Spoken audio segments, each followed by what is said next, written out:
Yes we can. Yes we can. Aujourd'hui on est à Oulé-Sébougou avec monsieur le maire Yes Amaké pour un reportage d'enfer pour vous éclairer sur tout ce qui s'est dit et sur tout ce qui s'est passé sur la ville mythique de Oulé-Sébougou.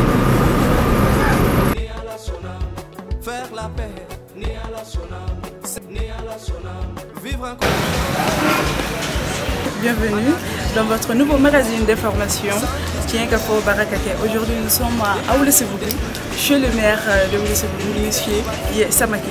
Il est prêt de nous recevoir.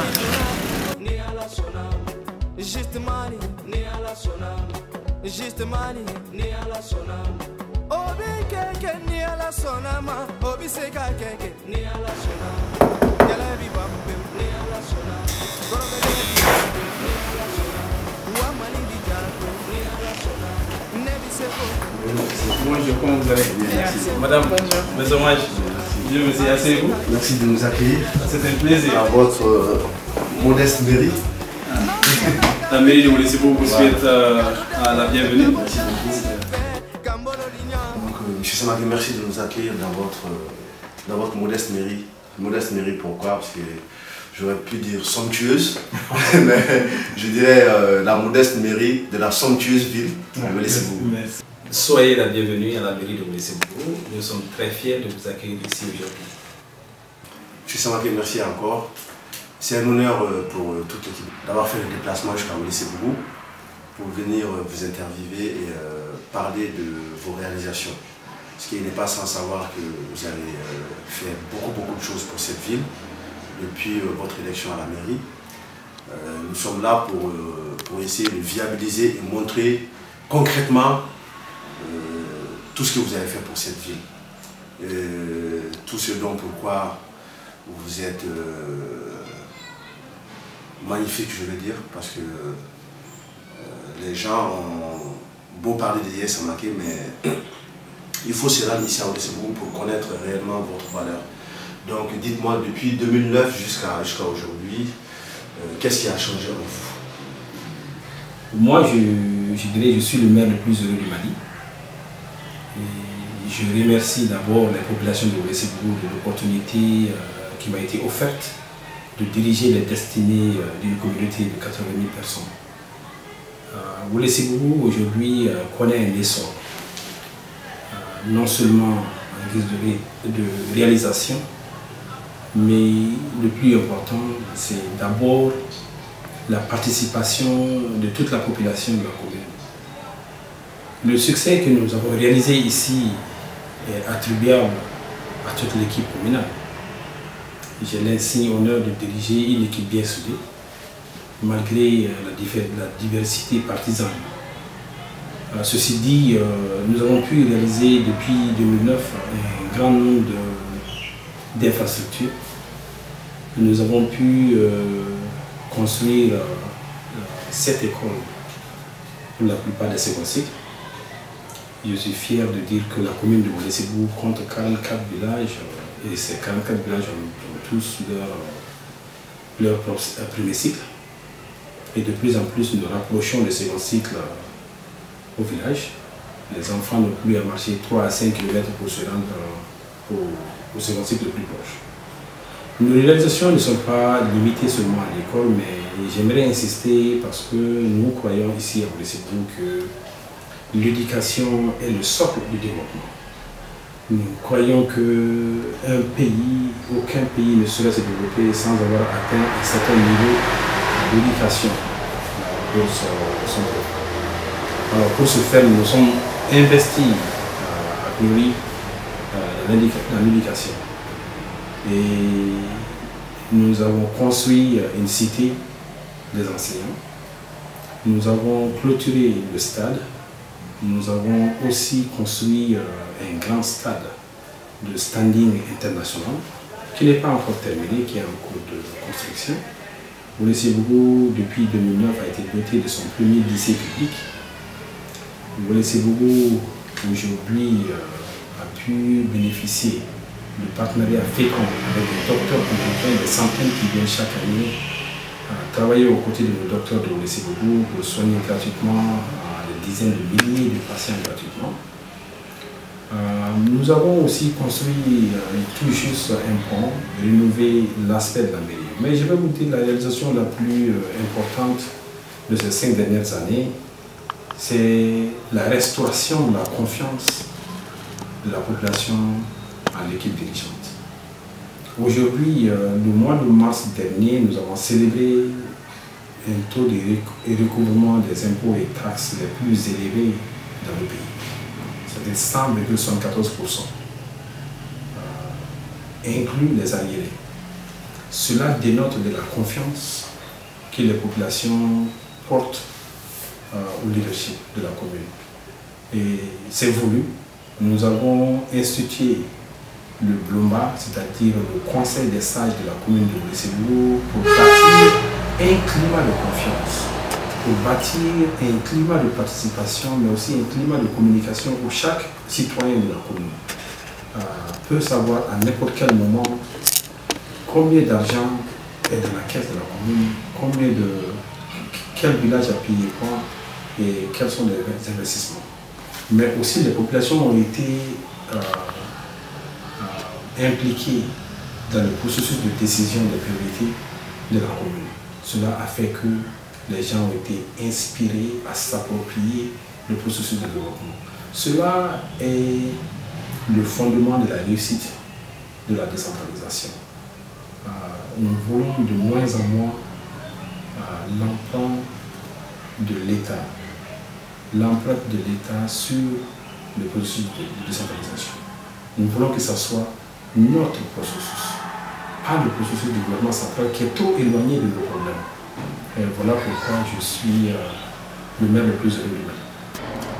Merci M. Samaké pour les éclaircissements que vous nous avez apportés par rapport à notre première question. Comment expliquez-vous le fait que vous soyez là dans ce confort que moi je qualifierais d'excessif? Monsieur Mangara, vous êtes bien poignant et je comprends bien parce que vous avez toujours été de cette témérité. Vous demandez toujours la bonne question et vous vous souciez de la bonne gestion.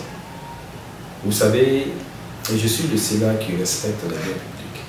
Je suis de ceux qui respectent les contribuables de ma commune. C'est vrai, le bureau dans lequel nous nous trouvons est très somptueux compte tenu de la commune rurale où nous nous trouvons.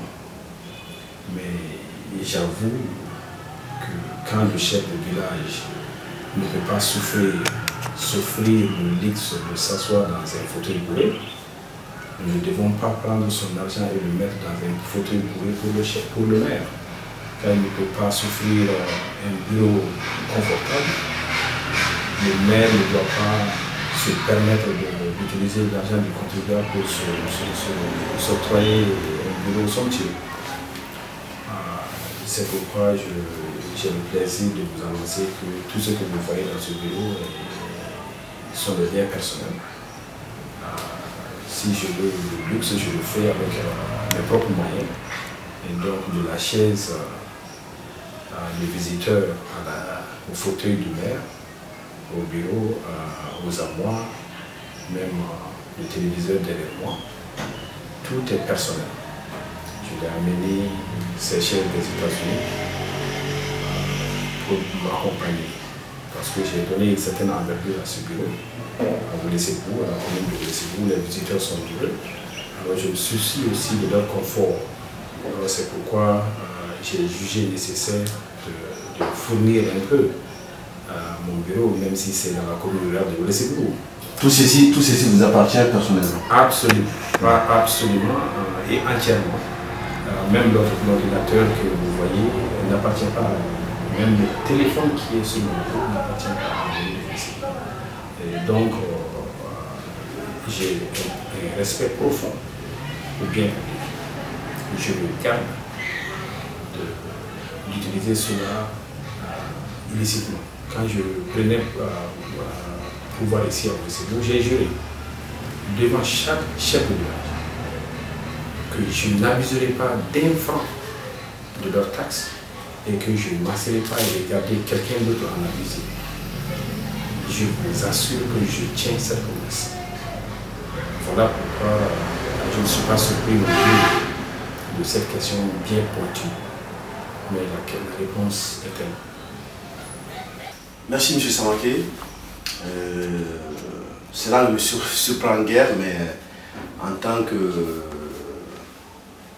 jeune du Mali passionné par ce pays-là, je me devais de vous la poser. Et merci de nous avoir éclairci sur ce point bien précis. Il y a certains qui disent que l'appel au fonds, ou je ne vais pas dire des dons, l'appel au fonds que vous faites pour venir investir ici est obsolète. Parce qu'ils disent que c'est un peu de la mendicité que nous faisons vis-à-vis de nos amis américains. Bon, c'est pas pour vous défendre, hein, j'ai l'habitude de le dire.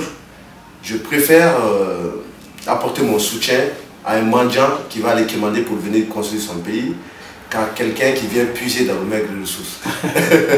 Donc, cela me rassure déjà. Voilà. Qu'avez-vous à répondre à ces attaques ou à ces critiques, je veux dire? L'État n'a pas suffisamment de ressources pour s'occuper des zones aussi reculées comme vous le savez. C'est pourquoi il faut combler ce vide. Les ONG, ce n'est pas de la mendicité. Ce sont des opportunités de renforcement des capacités. Ce sont des opportunités de partenariat au développement. Contrairement aux dons que les ONG font, Empower Mali, qui est une des ONG que j'ai créées, a pour vocation de faire contribuer toutes les communautés bénéficiaires à hauteur de 20%. Sur les 20 écoles que j'ai construites sur l'étendue du territoire, chaque village a contribué à hauteur au moins de 20% seulement pour les terres de construction. Je fais cela pour ne pas habituer aux gens à la dépendance des donateurs. Donc le processus de développement aujourd'hui de ma commune et d'autres communes. En fait, j'aimerais clarifier que mes investissements ne se limitent pas à la seule commune de Ouessé. J'ai construit des écoles dans une dizaine de communes à travers le Mali. Sur les 20 écoles que j'ai construites, 9 sont dans ma commune. Et je vais continuer à solliciter le concours de mes amis américains, de mes contacts dans mon carnet d'adresse pour servir le Mali. Tout ce que je le fais pas pour servir Yaya Samaké. À quoi vaut un carnet d'adresse qui ne sert pas sa communauté? Que vaut un carnet d'adresse qui ne contribue pas à améliorer la qualité de l'éducation, à approvisionner les populations d'eau potable, à aider avec les soins médicaux? Voilà pourquoi j'ai dit qu'il faut mettre au service de sa patrie toutes ses facultés, toutes ses capacités. C'est ce que je fais. Et ce que je rêve de faire de Ouéléssébougou la commune la plus enviée du Mali. Je rêve de faire de Ouéléssébougou une ville qui brille, une ville scintillante au sommet des montagnes. J'ai de l'espoir que Ouéléssébougou peut devenir le grenier du Mali. C'est pourquoi joignez-vous à nous le 22 septembre prochain pour la remise de 40 tracteurs à 40 villages de Ouéléssébougou. Ça, c'est un investissement que je suis allé chercher aux États-Unis d'une valeur de 507 millions de francs CFA qui va aider à l'indépendance financière des 80% des populations de Ouéléssébougou qui est agriculteur. Je suis très heureux et je remercie le bon Dieu et la population de Ouéléssébougou pour l'opportunité que j'ai de partir mendier en leur nom et de venir avec intégrité investir ses sous pour l'éducation, la santé, et le développement économique et même le développement agricole au Mali. Merci de m'avoir posé cette question. Monsieur Samaké, pour terminer, j'aimerais vous demander si éventuellement un jour vous devenez le président de la République du Mali, ce qui serait un honneur d'ailleurs, est-ce que vous serez capable d'étendre votre programme de développement ici à Welesebougou au niveau national? Ah, bien sûr, bien sûr. Vous savez, ce que nous sommes en train d'exécuter à Welesebougou fait partie de la plateforme locale du Parti pour l'action civique et patriotique. Je l'ai dit, les gens ont tendance à oublier que j'ai fait des hautes études sur la politique publique, la formulation, l'élaboration et l'exécution de politiques publiques pour le bénéfice de la communauté. C'est fort de cette expérience et l'expérience américaine que, avec des partenaires et des visionnaires maliens, nous avons pu mettre en place une plateforme locale. Nous sommes l'un des seuls partis politiques au Mali à avoir non seulement une plateforme politique nationale, mais aussi une plateforme politique locale. Comment améliorer les pratiques de gouvernance locale? C'est pourquoi chaque année, je prends des maires maliens. Je les amène aux États-Unis. En 2012, j'ai amené 5 maires maliens, faire rencontrer une centaine de maires américains, s'asseoir dans le conseil communal de certaines villes américaines, aller visiter les grands travaux de certaines villes américaines, aller visiter le système de drainage de certaines villes et le traitement d'eau usée dans les villes américaines. L'année dernière, en 2013, j'ai amené 8 maires. Cette année, j'avais programmé d'amener une trentaine de maires maliens aux États-Unis. Malheureusement, les élections n'ont pas eu lieu, donc j'attends après les élections. C'est vraiment pour infuser le modèle de succès de Welesebougou, qui n'est pas un hasard, qui n'est point un hasard. C'est un succès calculé, c'est un succès mesuré, et c'est un succès à la base d'une plateforme précise qui impressionne déjà beaucoup de partis politiques. Et nous ne sommes pas conservateurs de cela, nous sommes prêts à partager cette plateforme avec tous les partis politiques qui s'y intéressent. Et d'ailleurs, quand j'étais aux États-Unis, j'ai rencontré le National Democratic Institute, j'ai rencontré le National Endowment for Democracy, j'ai rencontré le International Foundation for Electoral Systems, j'ai rencontré le International Republican Institute. Tout ça, c'est des organismes américains qui se focalisent sur la promotion de la démocratie en dehors des États-Unis. Et quand j'ai partagé cette plateforme avec eux, ils étaient très impressionnés. Ils n'en revenaient pas. Et c'est parce que nous voulons mettre cette plateforme à la disposition du monde politique malien. Rappelez-vous, lors des campagnes présidentielles, le thème principal, c'était une volonté politique forte pour la décentralisation. En plus du thème de tourner la page de 20 ans de mauvaise gestion, de mauvaise éducation, nous avions l'intention d'être le porteur de la décentralisation. J'avoue qu'aujourd'hui, la décentralisation au Mali a atteint un niveau irréversible. Et j'en remercie et félicite le président Ibrahim Boubacar Keïta. Mais la réalité, c'est que mieux que n'importe quel parti politique, n'importe quel leader politique, le PACP peut aujourd'hui porter une plateforme qui réussit. Le Mali réussira si chaque ville, chaque commune parvenait à s'approprier le processus de développement au lieu de s'asseoir et attendre tous les gouvernements. C'est cette plateforme qu'on veut répliquer dans les 703 communes du Mali. C'est ce modèle que nous voulons infuser dans le leadership local au Mali. Voilà pourquoi je n'hésiterai point à vous dire que si l'occasion et le privilège m'étaient donnés de servir le Mali en capacité de président de la République, il y aurait un Mali nouveau. Il y aurait un Mali nouveau basé sur le succès des 703 communes. Il y aura un Mali nouveau basé sur le renforcement de capacités du leadership local. Il y aura un Mali nouveau où la corruption sera réduite au maximum dans les collectivités. C'est de là que la réalité se trouve, pas dans le gouvernement central. Le gouvernement central existe pour faciliter, pour prendre soin du devoir régalien, notamment la diplomatie, l'armée, et ainsi de suite. Et donc, nous voulons changer cela. À Welesebugu, le changement est perceptible. Avec le soutien national, nous pouvons catalyser cela. Mais il faudrait que le gouvernement n'ait peur de diffuser ce succès pour que les autres collectivités puissent éviter ce qui se passe à Welesebugu. Voilà pourquoi je dis, le jour où le Mali placera sa confiance à Yaya Samake comme président de la République du Mali, c'est ce jour-là que le Mali verra un succès éclatant dans ces 103 communes. Donc le Mali sera le Welesebugu national?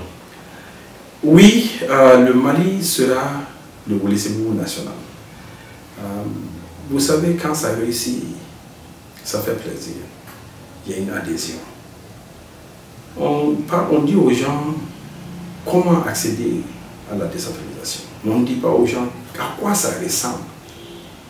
Ça ressemble à Welesebugu dans 2 ans. Ça ressemble à Welesebugu aujourd'hui. On doit diffuser ce modèle de succès. Que les autres sachent que, quelque part au Mali, malgré le flot de mauvaises nouvelles, qu'il y a de bonnes nouvelles à Welesebugu. Donc, chers auditeurs, vous venez d'assister à l'interview que nous a accordé le maire de Welesebugu. Chose promise, chose due. On vous avait promis de faire un tour à Welesebugu une fois que nous serions au Mali ici et de vous faire visiter toutes les réalisations de la mairie de Welesebugu, parce que M. Samake n'aime pas parler à son nom propre. Donc voilà, c'est un effort global de la mairie de Welesebugu.